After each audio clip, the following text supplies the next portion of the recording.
Rahul says, hey guys, wondering how you would approach bulk registering social profiles when buying up lots of expired domains. I don't.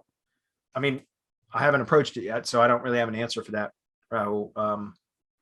I'm just publishing HTML sites. I'm not doing build outs of social profiles around them and everything else. They're basically like long form articles, like independent long form articles being published.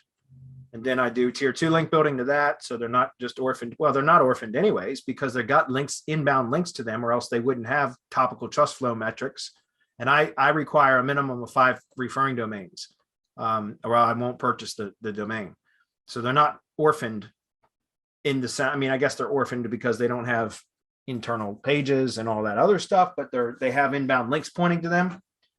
And so I don't really need, I'm not doing social profiles on those. PBN stuff, whenever I used to, I don't do PBNs anymore, but when I used to, I would absolutely build syndication networks around them and social profiles and everything to make them look super real. But I'm just basically publishing like standalone articles on HTML pages. And just the same as what people talk when they say cloud stacking and all that. I'm doing the cloud stacking method, but instead of hosting the page on the cloud hosting domain, like the bucket URL, essentially, I'm using rebuilt or expired domains that already have inbound links and, were topically relevant to what I need them for. And then I register the domain, and then that ends up pointing to the cloud host.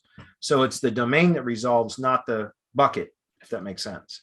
You still have a bucket URL, by the way, which is why I always add a canonical tag in the top of the HTML page that points to the domain, the rebuilt domain, instead, so that there's not 2 versions of that could both potentially be indexed and be a duplicate, right? So I always add a canonical tag so that the cloud hosted page, so the bucket URL version of it, if Google crawls that, will recognize the user declared canonical. If you notice in Search Console, there's always that field when you do URL inspection.